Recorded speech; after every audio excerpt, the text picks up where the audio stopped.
Hello and welcome back to the screencast. This is Hendershott-Kraetzer in the Department of Humanities at Allied College, and we're in our second part on our Introduction to Rhetoric, looking at classical rhetoric with the ancient Greeks and Romans. We've looked already at some overview of rhetoric, what it is, what people think about it, how it can be used, where it can be used. We've started our look at Aristotle, and we're going to continue that now and then move on into some Cicero. So let's get going. Rhetoric for Aristotle did not exist in a vacuum. Rhetoric exists alongside dialectic, and I'm sure by now you're seeing a kind of pattern as Aristotle likes the sense of balancing, setting one thing against another. So we need to talk a little bit about dialectic in order to understand what he saw rhetoric as being. And the really kind of simple form of it is rhetoric for Aristotle is not as noble, not as admirable a thing as dialectic. Dialectic for Aristotle was for inquiry. It was philosophical in nature. Rhetoric, on the other hand, was for persuasion. It was practical in nature.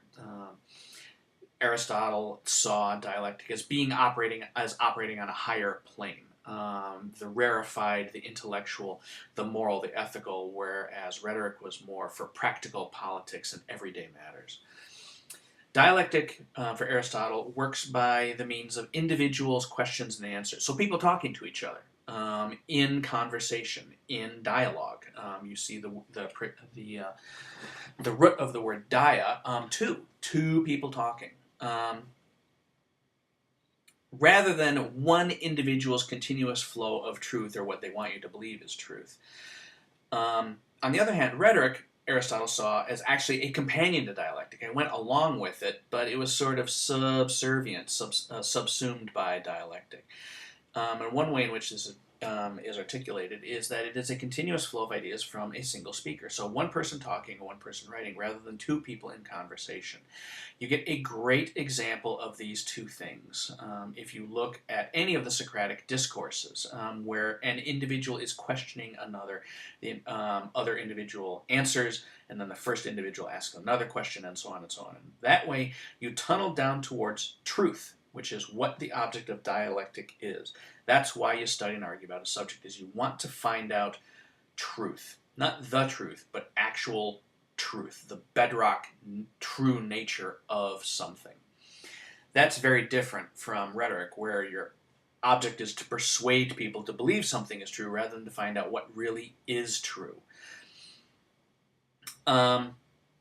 Because of these things, dialectic aims at a skilled audience, an audience that is intelligent, that has been schooled, that has been trained in rigorous mental discipline.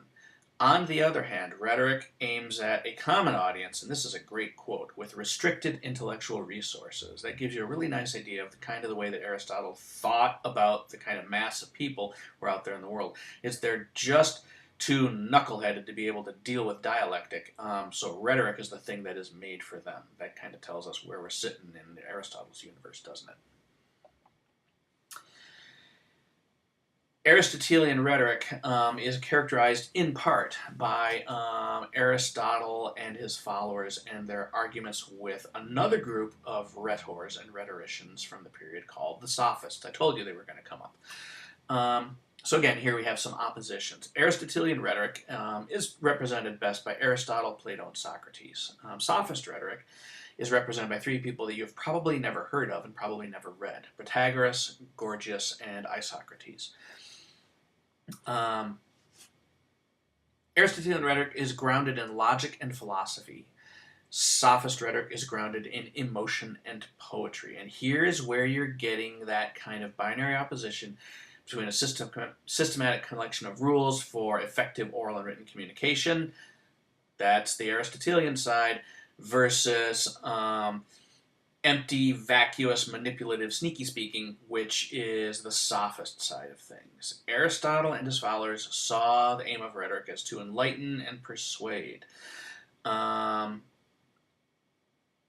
According to the Aristotelians, the aim of the sophists was to manipulate. Now, you've got a note there about how things were, there's a little complication going on here. The reason that I'm saying this is We don't have anything from the sophists actually saying that, yes, we're out to manipulate you. Boo-hoo, ha-ha. We're not up to no good. We're up to no good. We're a bunch of sneaky double talkers who are looking to get your money and manipulate you into doing something that you really wouldn't normally want to do. All we have about what the sophists thought was what the Aristotelians said to them. And if you've ever been on the negative side of a smear campaign, or if you've watched anything like this happen, you know you can't really always trust what the other side is saying about you. They might get some of it right, but there may be some distortions going on, and there may be outright fabrications depending on how hostile you feel about the other side. So believing that the aim is to manipulate, probably there's some grounding there, because poetry does have a strong emotional appeal and it can make you feel in particular ways. And if you've ever been to a movie, you know you can be made to feel emotions that you wouldn't normally feel. Movie makers understand this particularly well. All artists understand this particularly well.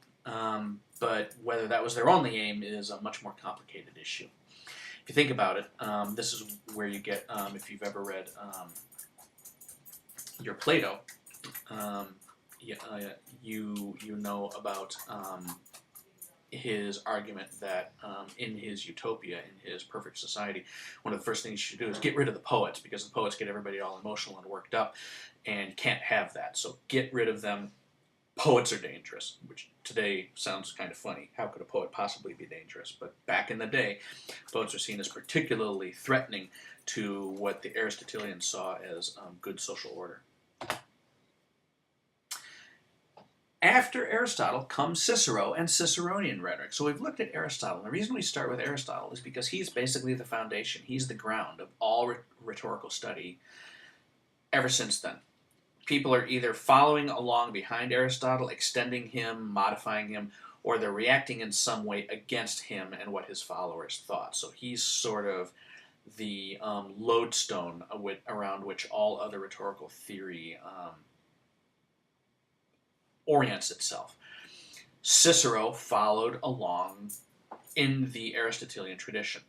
Ciceronian rhetoric is named for Cicero, a Roman senator who lived in the 1st century BCE. He was easily one of the most famous and influential orators of his age, an incredibly important figure in classical Rome. Cicero didn't just want to understand rhetoric. He didn't just want to use it. He did both of those. He understood it and he used it with extraordinary effectiveness. But he wanted to develop it to its highest level of practical use. So he was both a rhetor and a rhetorician. He both did it and studied it. On the right, you've got the beginning of the Ad Herennium, which you saw a shot of earlier in this presentation. This is the letter to Gaius Herenni about how to be an effective public speaker. So what did Cicero see rhetoric as being made up of? Well, you can see from this that he's clearly modeling himself on Aristotle. He divides rhetoric into 3 parts: deliberative, judicial or forensic rhetoric, and epideictic rhetoric. And just like with Aristotle, these are the discussion of policy, the making of decisions and persuasion, criminal prosecution, and praise and censure. And just like with Aristotle, they deal with on planes of time. So discussion of policy is what we should do in the future. Prosecution is assessing or addressing what happened in the past. And epideictic rhetoric deals with the present. So given that, let's have a look at some examples of deliberative, forensic, and epideictic rhetoric from different periods to get an idea of how these things actually work. Deliberative rhetoric. This is an example from Thaddeus Stevens' speech in Congress in late 1865. But this is not all that we ought to do before inveterate rebels are invited to participate in our legislation. We have turned, or are about to turn, loose 4 million slaves without a hut to shelter them or a cent in their pockets. The infernal laws of slavery have prevented them from acquiring an education, understanding the common laws of contract, or of managing the ordinary business of life. This Congress is bound to provide for them until they can take care of themselves. If we do not furnish them with homesteads and hedge them around with protective laws, if we leave them to the legislation of their late masters, we had better have left them in bondage. If we fail in this great duty now, when we have the power, we shall deserve and receive the execration of history and of all future ages. It's pretty clear what Stevens is advocating for right now is a change in policy, particularly as regards the emancipated, the freed slaves, the slaves who were freed at the end of the Civil War. The war was over. The war had finished months before, and the Congress was debating what to do, not only about the states that wanted back into the Union, that were being readmitted to the Union, and the representatives in Congress. Stevens was arguing that even more important than that was how to deal with the people who had been freed from slavery. This is clearly got a sense of the past in it, but it's arguing about what we should do for these people in the future. It's a classic example of deliberative rhetoric. Forensic rhetoric, again, is courtroom rhetoric. This is from Johnny Cochran's closing statement in the O.J. Simpson trial. They had this big buildup with Mr. Rubin, who had been out of the business for 5, 6, 7, 8 years. He had been in marketing even when he was there, but they were going to try to demonstrate to you that these were the killer's gloves, and these gloves would fit Mr. Simpson. You don't need any photographs to understand this. I suppose that vision is indelibly imprinted in each and every one of your minds of how Mr. Simpson walked over here and stood before you, and you saw 4 simple words: the gloves didn't fit. And all their strategy started changing after that. Rubin was called back here more than all their witnesses, 4 times altogether. Rubin testified more than the investigating officers in this case, because their case from that day forward was slipping away from them, and they knew it, and they could never, ever recapture it. We may all live to be 100 years old, and I hope we do, but you will always remember those gloves when Darden asked him to try them on didn't fit. Now, the language in here is not what you would normally think of as like courtroom rhetoric. It's certainly not like the res ipsa loquitur and habeas corpus and all the formal Latin language of law. It is a good example of legal rhetoric, though, because it is trying to condition how people see the events that happened in the past. Not only whatever happened at the Simpson house, but what happened in the courtroom. Cochran is he is arguing for Simpson's innocence, and he's doing that by casting doubt on the experts who were called in to aid the prosecution. Not only reminding people of what they saw in the courtroom, but by basically throwing dirt on one of the prosecution's witnesses. And epideictic rhetoric. This is from the Declaration of Independence by Thomas Jefferson. Jefferson, when he wrote it, had a long series of grievances that he articulated against King George III. The final declaration was scaled back some. The language of the original draft is highly vituperative. Even so, even in the scaled back, more moderate version, he brings a pretty good amount of heat. So let's have a look at what he had to say. Again, this is the rhetoric of praise and censure. The history of the present King of Great Britain is a history of repeated injuries and usurpations, all having in direct object the establishment of an absolute tyranny over these states. To prove this, let facts be submitted to a candid world. He has dissolved representative houses repeatedly for opposing with manly firmness his invasions on the rights of the people. He has erected a multitude of new offices and sent hither swarms of officers to harass our people and eat out their substance. He has plundered our seas, ravaged our coast, burnt our towns, and destroyed the lives of our people. He is at this time transporting large armies of foreign mercenaries to complete the works of death, desolation, and tyranny, already begun with circumstances of cruelty and perfidy scarcely paralleled in the most barbarous ages and totally unworthy the head of a civilized nation. That's just a representative example of what Jefferson throws at King George.